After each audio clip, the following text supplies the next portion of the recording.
வணக்கம். மணற்கேணியில் டிஎன்பிஎஸ்சி பொது அறிவில் ஹெக்டருக்கு மக்காச்சோளம் ஹெக்டருக்கு 8824 கிலோ.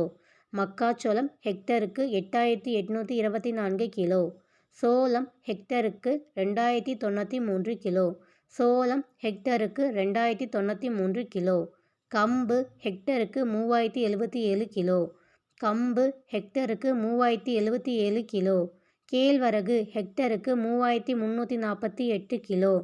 கேழ்வரகு ஹெக்டருக்கு 3348 கிலோ. உளுந்து ஹெக்டருக்கு 645 கிலோ. உளுந்து ஹெக்டருக்கு 645 கிலோ. கரும்பு ஹெக்டருக்கு 107 டன். கரும்பு ஹெக்டருக்கு 107 டன். மணிலா ஹெக்டருக்கு 2753 கிலோ. மணிலா ஹெக்டருக்கு 2753 கிலோ. இந்த வீடியோ பிடிச்சிருந்தா லைக் பண்ணுங்கள், ஷேர் பண்ணுங்கள், கமெண்ட் பண்ணுங்கள், சப்ஸ்கிரைப் பண்ணுங்கள். நன்றி.